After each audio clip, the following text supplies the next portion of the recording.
So then you said the idea then to bring back the group. How did that how did the conversation come about?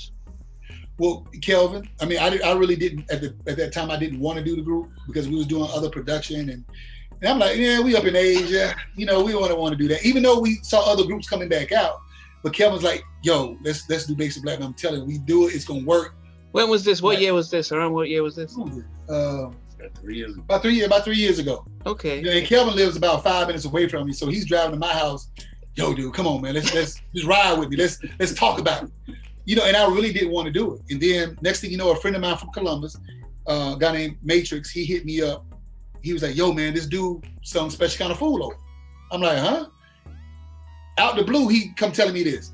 Mind you, I just talked to Kelvin 2 or 3 weeks talking about putting the group together. And now another friend of mine said, yo, man, you got to hear this dude sing. And when I heard Sean sing Special Kind of Food, I'm like, okay, who is this? And I was crazy, and then that confirmed. I said, you know what? Okay, there, let's try something. Cause this dude, he raw with it. Kelvin at my one ear, and I'm getting signs from other people to do something. And then when I met Sean, man, we just clicked. It was like we knew each other for years. We just clicked, and I'm like, man, we got to do it. So that's how it really came about.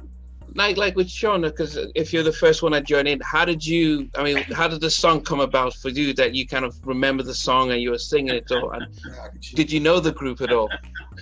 Well, when I was a teenager, man, like I said, I came up in the New Jack Swing era, like heavily influenced. 17. I actually remember these guys, man, when the album first dropped. Actually, remember hearing. I think it was None But a Party on the radio. She's Mine, and I remember running up to my brother's house. He had these long steps. I used to run up there all the time, excited. I was young, ran up there, and I'm like, "What's going on? What y'all doing? Everybody dancing? What's y'all playing? What's this?" They was playing She's Mine, actually, and I was like, "Man, that sounds good. Who that is?" He's like, "It's Basic Black." Oh yeah, okay, cool.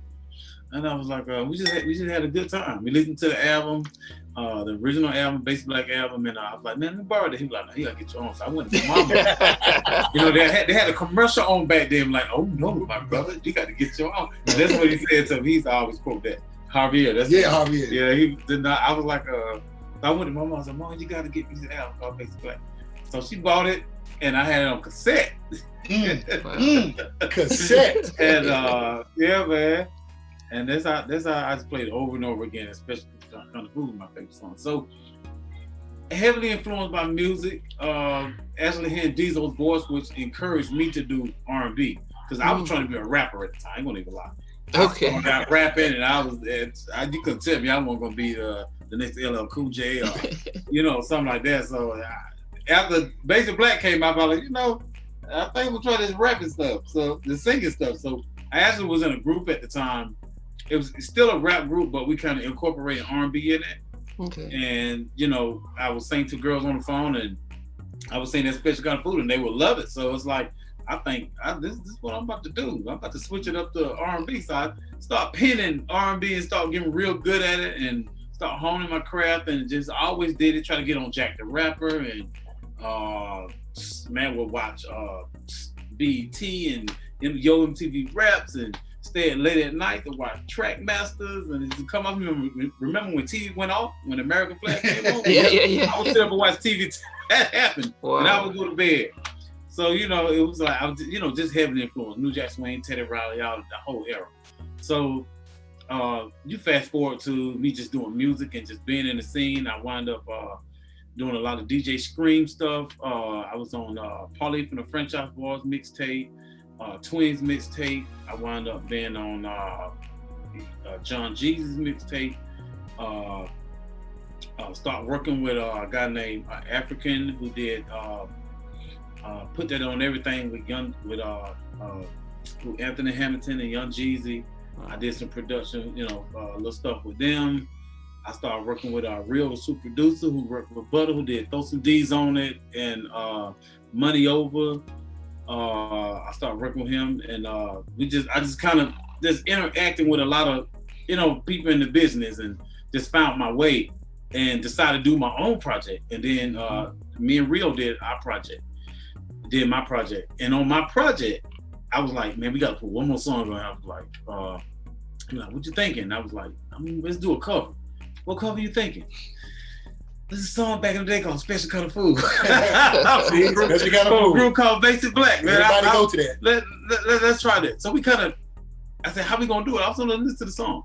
We listened to the song and we took the chorus, but we didn't put the snare in. Mm-hmm. We just kind of went with the chord, just kind of warm, nice undertone. Used he used Reason. So there was not auto-tune, it's called Neptune. And we kind of put a little warm undertone under there. Man, it came out pretty nice. I wound up playing around and doing a video to it. Wow.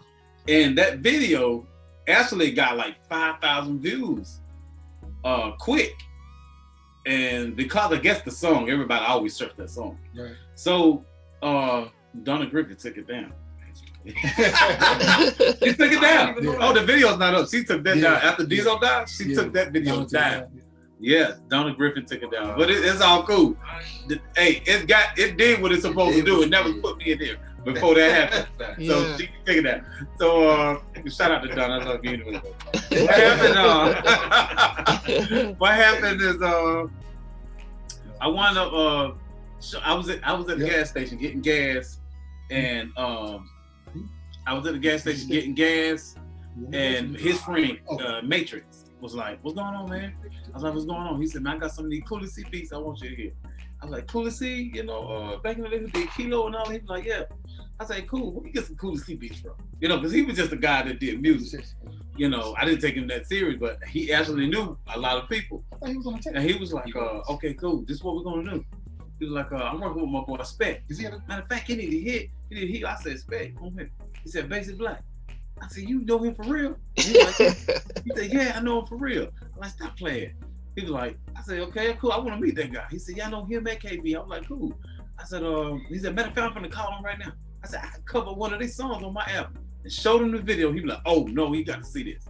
I'm like, "You know him for real?" I said, "Well, give him a call." Oh. I said, KB just came in, matter of fact. Okay.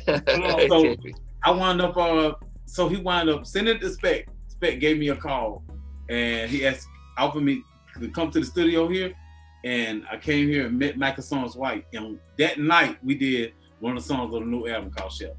Yeah. Yep. That same night, and I've been here ever since. My goodness. So that's this was about 3 years ago, you said? About 3 years ago, yeah. Okay. And then what KB? How did you guys meet KB? Well, I met KB. KB's the original member. Oh, so KB. Yeah, this is the drummer. That's who we've been talking about the whole night. Yeah. Okay. Anthony's the new member. Okay, sorry. Yeah. That's the baby boy. This is the young book right here. Kelvin and Ant got that story because I didn't know Ant, and Kelvin and Ant, they got their story. I brought Sean to the table. Kelvin brought this dude to the table. Okay, yeah. So that's on them. KB do the honors. Yeah. Okay. Actually, I had met Ant through a mutual friend, and I had auditioned like 3 other singers before Ant for the group, and I saw his videotape, and I saw him on a record and everything, and I listened to him sing, and I listened to the vocal quality, and Ant had a serious stability that the other singers didn't have. He had that stage presence and everything, so I decided to give him a call and asked him, was he interested in recording for real, and he was like, "Yeah, I definitely want to do this." And so basically, I called him. He said, "Yeah, I'm coming through." He came to audition for us, and I let Spec meet him and everything. I said, "This guy the one." I said, "This guy got it going on," and he did. So we've been working together ever since. I mean, what is strange though, because if you had Dezo, who was just the one singer, with the rest of you guys, you decided to switch it up this time to have Anthony and Sean vocalists. What was the reason thinking behind that?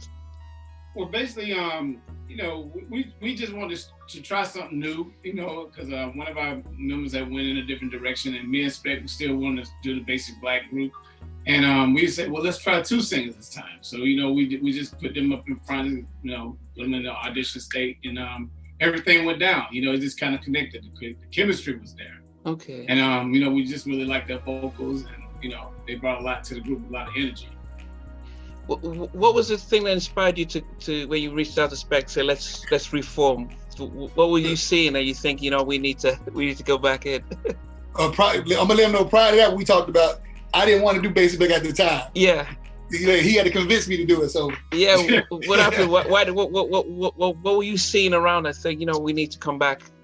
Well, like I had some friends in Amsterdam, and I was getting calls from different people in different places. They were like, "Y'all need to put the basic black thing back together," because it was such a great group. Yeah. And I'm like, "Yeah, you're right." So I started talking to Spec back and forth. He was kind of like, "Oh no," I'm like, "No, we're gonna make this happen." So eventually, I just kept on trying to talk to him. I got him finally influenced to say, "Okay, let's give it a shot again." And then we just started putting it together, me and him, and then we found Sean and Anthony. Yeah. And everything just kind of came together totally. Did you at any time think about reaching out to Dezo and Walter and say, "Hey guys, do you want to come back in and stuff before Sean and Anthony?" Well, yes, before we got Sean and Anthony, we were trying to put things back together, but Dezo was kind of touring. He was doing like some background stuff with Justin Timberlake, and Mucho was into other production. Yeah. So we all just said, well, we all in different areas. So me and Spec were kind of doing our production thing as well. Yeah. And they kind of wanted to focus on what they were doing, so that we wanted to focus on what we were doing. So we wanted to put the basic black thing back together. So we found Sean and Anthony, and we said we're going to continue to keep on going. So. But you reached out and they said no, but they gave blessing. They went like.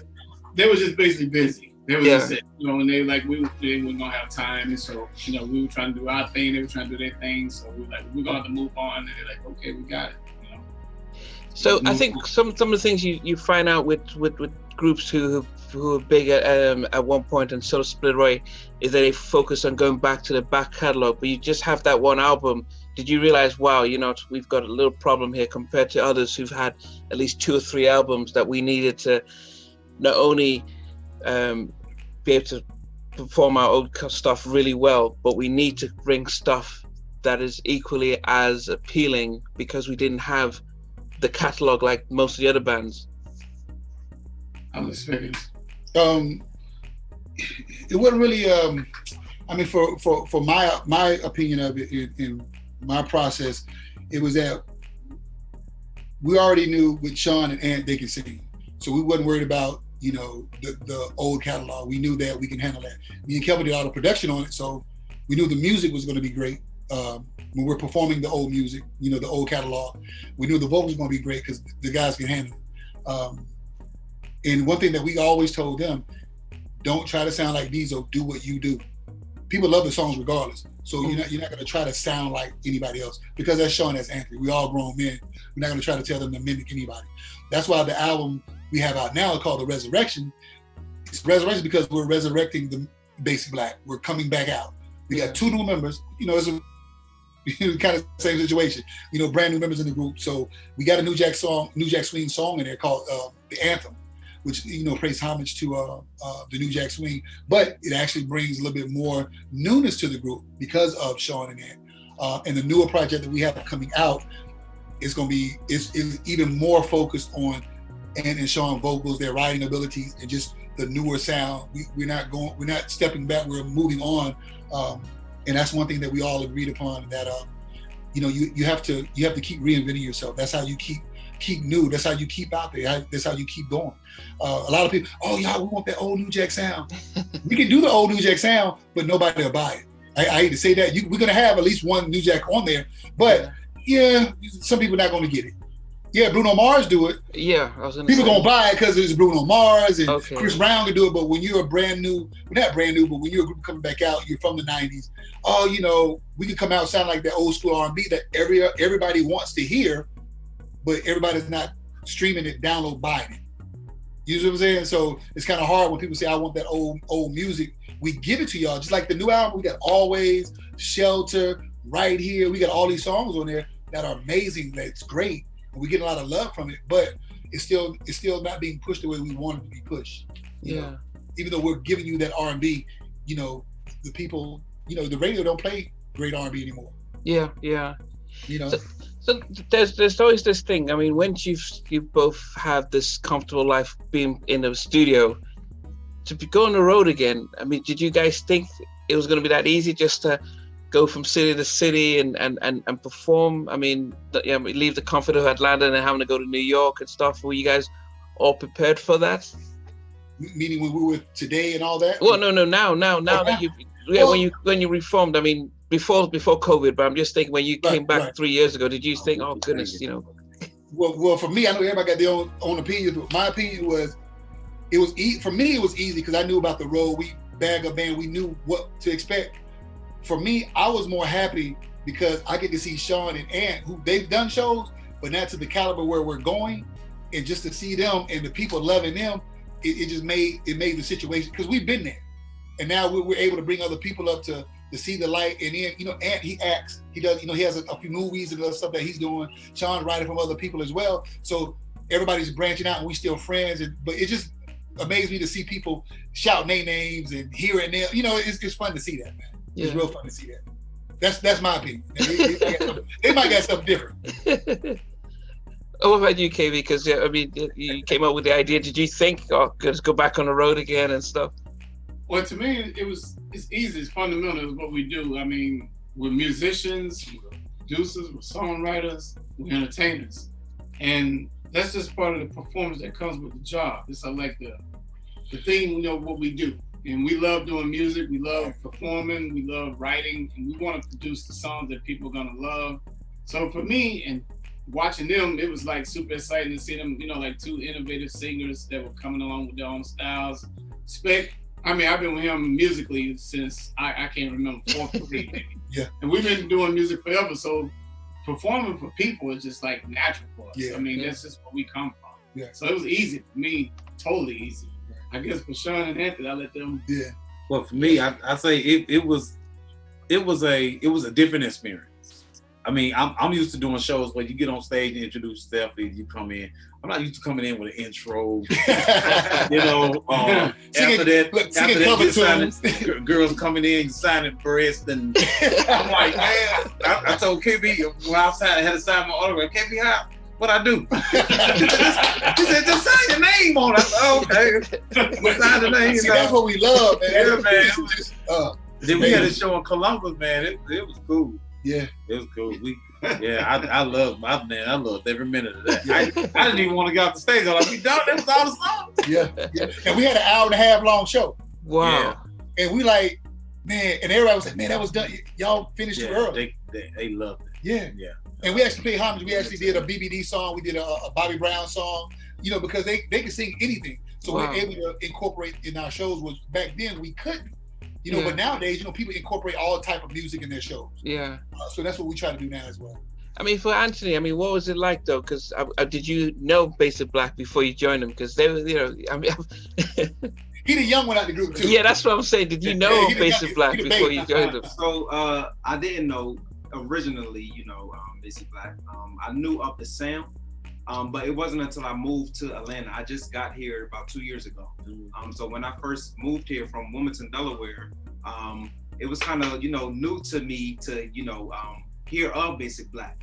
Yeah. But I will say, since I met them, since day one, it's just been like, I've known them forever. Like Spec said, you know, with Sean, the chemistry that we all have collectively, as well as, you know, how we just, you know, can build from each other. Like, we literally can create something just by, okay, if Sean says one thing, I'm going to add to that one thing, and then it's going to become a whole situation. But I definitely love the chemistry that we all had. But, you know, as soon as I got here, they embraced me with open arms. It was just like I'm their little brother. And, you know, it goes way beyond the music thing. I mean, if I'm ever in need, they're going to be there. So, I mean, I'm definitely, you know, excited to be here, and just, you know, I'm excited for the world to see exactly what we're capable of doing. Yeah. Now, I think the question I have, because I remember speaking to Joe Little from Rude Boys, and he was, you know, he planned to go solo, but when the group situation came, he, you know, the Rude Boys situation came, he just jumped on it because it's like, this is an avenue. So from your point of view, Anthony, were you always planning to go solo and do your own thing, and then you had an opportunity to join the group, or how was your journey? That's a good question. So I've never, honestly, So my background is in church. So I'm a church boy. You know, I grew up in church. That's all I pretty much, you know, knew growing up was church music. But it wasn't until I started going to high school and then eventually college where I started to become a little open-minded to the different genres of music. Yeah. From there, I knew that I wanted to be an artist. I really didn't know too much about or even see myself being in a group. But I was open-minded to the thought of it. And especially coming down to Atlanta, I definitely was like, oh, I know that, you know, some situations, a lot of people, they start with groups and then they do their own thing. With me, I didn't have none of those thoughts. I just wanted to be a part of something, you know, where I can do music.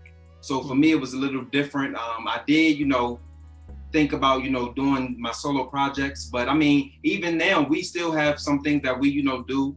But we know that this is the foundation and, you know, this is where I'm at. Yeah. Yeah. Yeah, and I guess because it's an interesting situation where, unlike most of the R&B groups in the past, where all four could sing, and then you had somebody who probably was the lead vocalist, but having, you know, two of the members who focus heavily on the production side and like, look, we're not going to come and take your part and stuff. I guess it gives you guys the creativity as vocalists, both for Anthony and Sean, to express yourselves and make it into your own, I guess. Absolutely. Yeah. So, I mean, what did you guys, when you guys came together 3 years ago, did you have a plan like, okay, we released The Resurrection, we're gonna just go on a major tour, and then COVID broke it apart, or what was the idea? Man. Yeah, we actually had everything set up and we had a lot of stuff going on. Like we shout out to Charlie Bynum. He had a lot of stuff set up for us. Like we was doing a lot. We did iHeartRadio interviews. Mm-hmm. We did shout out to G Smooth. We was radio shows down in Columbus. We released the Always, and that song was really taking off. And we was gonna open up for 112 down in Alabama, and then we did the show in Columbus, and after that, people start really, you know, really taking, you know, the notion that we was back, and a lot of online stuff was beginning to happen, and we start having shows set up to the point that we was getting ready to embark on. We actually was getting ready to do Campbellton Road Day. That was set up by an organization that I knew through a real good mutual friend, and Teddy Riley performed, and P-Funk performed there like the year before that. Wow. And the guy that Charlie Bynum, the guy I'm talking about, was actually there with Teddy, and we always gonna meet back up there, and that was gonna be something good, and just a lot of good things were getting ready to happen. COVID happened, and messed everything up. You know, we had a new project, everything was going good, and it's just you know. There were a lot of spot dates coming up as well. Yeah. Concerts. Yeah. Wow. So we just didn't get to play them. So yeah.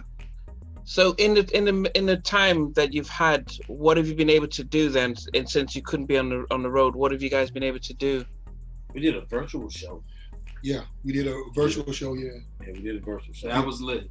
Yeah, that was nice. Yeah, and interviews like this right here to keep our name relevant, to keep us out, and working on new music. Yeah, that's one thing that we've been doing. Really been working on a newer sound, a brand new sound. You know, just it's going to be different from the last project. You know, as well as we got some for the holidays too. Oh yes. Oh yes, we do. Okay. Oh my God. You when you hear this, y'all gonna stop. Well, then y'all gonna stop singing them. But y'all got a brand new holiday song coming out that's gonna be like, yo, we understand you got the original holiday songs out, but this is gonna be a brand new one that people are like, oh, this is my favorite now. Wow. Yeah. We got a Christmas song. It's called Christmas Time. Yeah. Okay. Yeah, I mean, it's amazing. Wow. I guess we're in October now. When were you guys planning to release it? Actually, it's about to soon. We probably November. About to go back, so I would say November.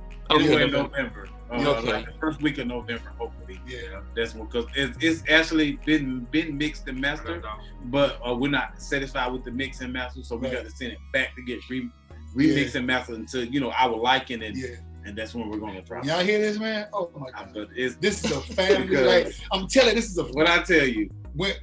This is a song that people gonna play when they have y'all coming over. Okay, y'all got to hear this song. And back in the day, we used to set our songs when we want people to come in and play this song so they can just feel it. Yeah, that's how it's gonna be, man. It's a feel good song, man. It's a feel good Christmas. Yeah, oh my God.